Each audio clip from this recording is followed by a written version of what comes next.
कहानी की शुरुआत ज़ैनब से होती है, जो एक खूबसूरत और जज्बाती फोटो जर्नलिस्ट है। उसकी शादी बस अगले दिन ही होने वाली है, इसलिए उसे हर हाल में जल्द से जल्द न्यूयॉर्क पहुंचना है। इसी दौरान एयरपोर्ट पर उसकी मुलाकात फरहान से होती है, जो एक काबिल न्यूरो सर्जन है। फरहान को भी फौरन न्यूयॉर्क पहुंचना है, क्योंकि वहां उसे अपने मरीज की सर्जरी करनी है। मगर मुश्किल तब होती है जब तेज तूफान की वजह से उनकी फ्लाइट कैंसिल हो जाती है। दोनों परेशान हो जाते हैं, क्योंकि वक्त बहुत कम है। इसी बेचैनी में ज़ैनब एक आइडिया देती है, क्यों न कोई प्राइवेट प्लेन ले लिया जाए। फरहान को ये बात ठीक लगती है और दोनों फौरन किसी पायलट की तलाश में लग जाते हैं। इसी तलाश में उन्हें एक 60 साल का तजुर्बेकार पायलट मिलता है, जो 700 में न्यूयॉर्क ले जाने के लिए राजी हो जाता है। लेकिन उसकी एक शर्त होती है, वो अपने डॉग को साथ ले जाएगा, क्योंकि उसे अकेला नहीं छोड़ सकता।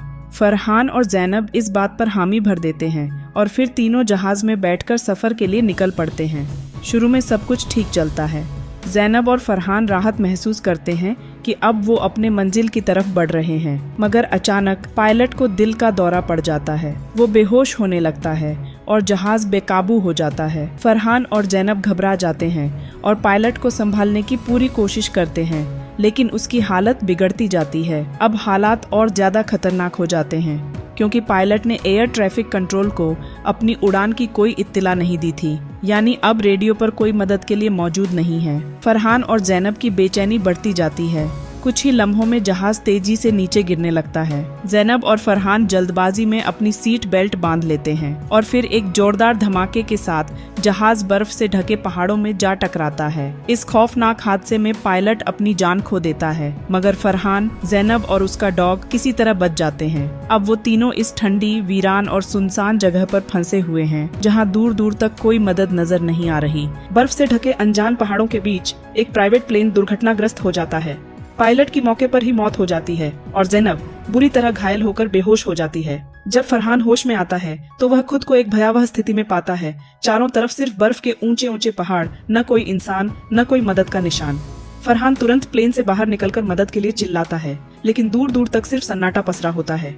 उसे एहसास होता है कि वे एक ऐसी जगह फंस चुके हैं जहाँ से निकलना बेहद मुश्किल होगा। पायलट की लाश को वह बर्फ में दफना देता है और फिर ज़ैनब की ओर बढ़ता है, जो अभी भी बेहोश होती है। वह उसके घावों को साफ करके उसकी देखभाल करता है, फिर ठंड से बचने के लिए आग जलाकर किसी तरह रात बिताता है।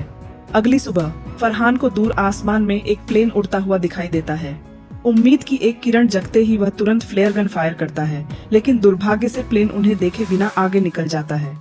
यह देखकर वह निराश हो जाता है। तभी उसे पीछे से ज़ैनब की धीमी आवाज सुनाई देती है। वह अब होश में आ चुकी थी। फरहान उसे सच्चाई बताता है कि पायलट की मौत हो चुकी है, लेकिन उसका डॉग अभी भी जिंदा है। साथ ही यह जगह इतनी दूर दराज है कि यहाँ से बाहर निकलना आसान नहीं होगा। यह सुनकर ज़ैनब का दिल बैठ जाता है। उसे अपने मंगेतर की याद आती है, जो शादी की तैयारियों के बीच उसका इंतजार कर रहा होगा। फरहान बताता है कि उनका कोई भी प्लेन यात्रा के बारे में नहीं जानता और उनका फोन भी बेकार हो चुका है। ज़ैनब का फोन दुर्घटना में टूट गया और फरहान के फोन में नेटवर्क नहीं है। हालांकि वह ज़ैनब को दिलासा देता है कि कोई न कोई जरूर उन्हें बचाने आएगा, लेकिन ज़ैनब इस बात से सहमत नहीं होती। वह कहती है, हम ज्यादा दिन यहाँ ऐसे नहीं बैठ सकते। हमारे पास बहुत कम खाना पानी बचा है। हमें बाहर जाकर मदद तलाशनी होगी। फरहान उसे समझाने की कोशिश करता है, अगर हम बर्फीले तूफानों के बीच यूं ही चल पड़े तो ज्यादा दूर नहीं जा पाएंगे। हमें प्लेन के मलबे में ही रहकर बचाव दल का इंतजार करना चाहिए। लेकिन परेशानी यह थी कि पायलट ने उड़ान भरने से पहले किसी को सूचित नहीं किया था। इसका मतलब था कि उनके बचने की संभावना बेहद कम थी। दिन बीतते गए और उनकी हालत खराब होती चली गई। उनके पास जो थोड़ा बहुत खाना बचा था, वे उसे भी धीरे धीरे खत्म होते देख रहे थे। आखिरकार ज़ैनब हार मानने को तैयार नहीं होती। वह फरहान से कहती है, अगर हम यहाँ बैठे रहे तो मर जाएंगे। हमें खुद ही अपनी जान बचानी होगी। फरहान इस बार उसकी बात मान लेता है। अब उनके पास सिर्फ एक ही रास्ता था, इस जानलेवा बर्फीली कैद से बाहर निकलना, चाहे जान पर ही क्यों न बनाए। ठंडी हवाओं में फरहान ने ज़ैनब की तरफ देखा। तुम यहीं रहो, मैं मदद लाने जा रहा हूँ। ज़ैनब ने हल्की सी नजर उठाई, मगर कुछ नहीं कहा। फरहान भारी कदमों से पहाड़ की तरफ बढ़ गया। घंटों तक भटकने के बाद भी उसे कोई रास्ता नहीं मिला। थककर लौटते वक्त अचानक उसका पैर फिसला और वो तेजी से नीचे गिरने लगा। किस्मत से एक पत्थर उसकी राह में आ गया, वरना वो सीधा खाई में गिर जाता। किसी तरह संभलकर वो वापस ज़ैनब के पास लौटने लगा। उधर ज़ैनब अकेली थी। उसने फरहान का फोन चेक किया और उसकी बीवी की रिकॉर्डिंग सुनी। तभी बाहर सरसराहट हुई। उसने देखा एक तेंदुआ उनकी ओर बढ़ रहा था। डॉग भौंकने लगा, मगर तेंदुआ झपट पड़ा और उसे जख्मी कर दिया। ज़ैनब कांप उठी। तेंदुआ अब उसी की तरफ आ रहा था।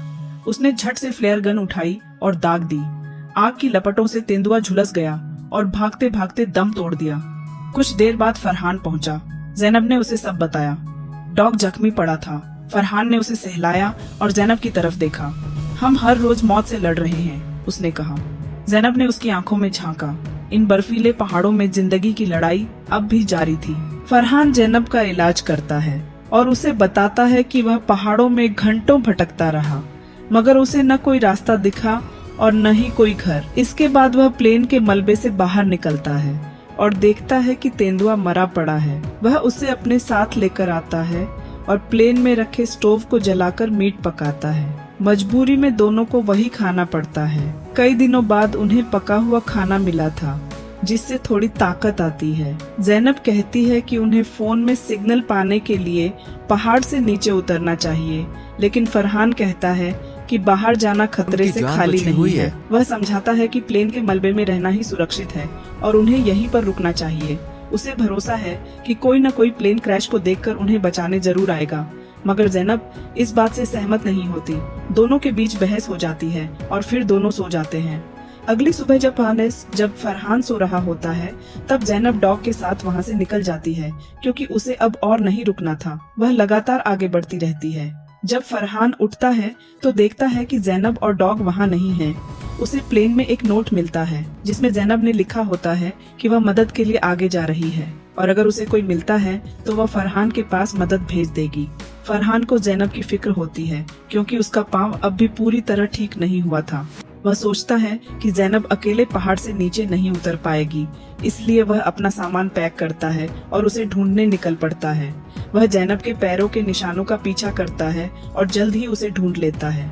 दोनों एक दूसरे को देखकर खुश होते हैं, लेकिन फरहान देखता है कि ज़ैनब की हालत खराब हो चुकी है। ठंड की वजह से उसे सांस लेने में भी दिक्कत हो रही थी। फरहान उसका ख्याल रखता है और दोनों फिर से आगे बढ़ने लगते हैं। रात होने पर उन्हें एक गुफा मिलती है, जहाँ वे रुक जाते हैं। फरहान आग जलाता है और दोनों आग के पास बैठकर खुद को गर्म करते हैं। फिर वे सो जाते हैं। अगली सुबह वे फिर से सफर शुरू करते हैं। चलते चलते जब ज़ैनब तस्वीरें क्लिक कर रही होती है, तो उसे पहाड़ों के पीछे कुछ चमकता हुआ दिखाई देता है। वह तुरंत फरहान को बताती है और दोनों उस दिशा में बढ़ने लगते हैं। वे काफी देर तक पैदल चलते रहते हैं, मगर आगे एक नदी आ जाती है, जिसे वे पार नहीं कर सकते। अब वे आगे नहीं बढ़ पाते और हताश हो जाते हैं। उन्हें लगता है कि उनकी किस्मत में यही मरना लिखा है। वे रुकने के लिए गुफा ढूंढने लगते हैं, मगर अब उनमें इतनी ताकत नहीं बची थी कि ज्यादा आगे जा सके। थक हार कर वे बैठ जाते हैं। फरहान ज़ैनब से कहता है, तुम मेरी एक तस्वीर लो, क्योंकि मरने से पहले मैं एक फोटो लेना चाहता हूँ। मगर ज़ैनब मना कर देती है, क्योंकि उसे विश्वास था कि वे दोनों जरूर बच जाएंगे। तभी उन्हें एहसास होता है कि डॉग कहीं खो गया है। फरहान उसके पैरों के निशान देखते हुए उसे ढूंढने निकलता है। कुछ दूर जाने पर उसे डॉग के साथ एक घर नजर आता है। अंदर झांककर देखता है, मगर घर खाली था। फिर भी उसे उम्मीद की एक किरण दिखती है। वह ज़ैनब के पास जल्दी से जाता है। वहाँ ज़ैनब पतली बर्फ पर खड़ी होती है, जो टूट जाती है। इस वजह से ज़ैनब ठंडे पानी में गिर जाती है। फरहान उसे गिरते हुए देख लेता है और जल्दी से बाहर खींचता है, लेकिन ज़ैनब बेहोश हो जाती है। फरहान ज़ैनब को खाली घर में लेकर आता है, लेकिन ज़ैनब अभी भी बेहोश रहती है, क्योंकि उसका शरीर डिहाइड्रेट हो चुका होता है। फरहान ज़ैनब को गर्म करने के लिए आग जलाता है और उसका ख्याल रखता है। कई दिनों तक फरहान ज़ैनब का ख्याल रखता है। फिर जाकर ज़ैनब को होश आता है और यह देखकर फरहान काफी खुश हो जाता है और उसे गले लगा लेता है। ज़ैनब को फरहान का इतना ख्याल रखते देख और मुश्किल वक्त में उसका साथ देते देख बहुत अच्छा लगता है। ज़ैनब सोचती है कि अगर फरहान चाहता तो उसे छोड़कर जा सकता था, लेकिन उसने ऐसा नहीं किया। अब इतने दिनों तक साथ रहने के कारण दोनों एक दूसरे को पसंद करने लगे थे, पर यह बात दोनों अपने तक ही रखते हैं। फरहान को घर में नूडल्स मिलते हैं, जिससे उन्हें खाने को मिल जाता है। ज़ैनब के पूरी तरह ठीक होने तक वे कई दिनों तक वहीं रहते हैं। एक दिन फरहान बाहर लकड़ियां काटने के लिए जाता है, ताकि वह आग जला सके। तब ज़ैनब घर में फरहान का सामान देखने लगती है और उसकी पत्नी की रिकॉर्डिंग सुनने लगती है। तभी फरहान वहां आ जाता है और जैनब को उसकी पत्नी की रिकॉर्डिंग सुनते हुए देखकर काफी गुस्सा हो जाता है। जैनब उससे माफी मांगती है और कहती है, हो सकता है हम साथ मरने वाले हैं, इसलिए मैं तुम्हारे बारे में जानना चाहती हूँ। इस पर फरहान बताता है कि जिस रिकॉर्डिंग को वह सुन रही थी वह उसकी पत्नी की ही है, जो 2 साल पहले ब्रेन ट्यूमर से मर गई थी। यह बोलते हुए फरहान इमोशनल हो जाता है और वहाँ से जाने लगता है, पर जैनब उसे गले लगा लेती है।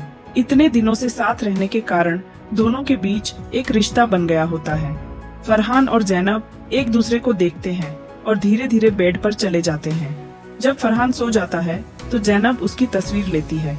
अगले दिन जैनब फरहान से कहती है कि वह मदद पाने के लिए अकेले जाए, क्योंकि अगर वह उसके साथ जाएगी तो ज्यादा दूर तक नहीं चल पाएगी। पर फरहान उसे छोड़कर नहीं जाना चाहता। जैनब के बार बार कहने पर फरहान सहमत होता है, लेकिन यहाँ से कुछ देर चलने के बाद ही उसे जैनब को पीछे छोड़ने का पछतावा होता है, इसलिए वह वापस आता है। इसके बाद दोनों साथ में बाहर निकलकर आगे बढ़ना शुरू करते हैं। जैसे जैसे वो नीचे जाते हैं जैनब जल्दी थकने लगती है। हालांकि फरहान अभी भी उसे पीछे छोड़ने से इनकार करता है। वह लकड़ी का स्ट्रेचर बनाकर जैनब को उसमें लेटाकर घसीटने लगता है।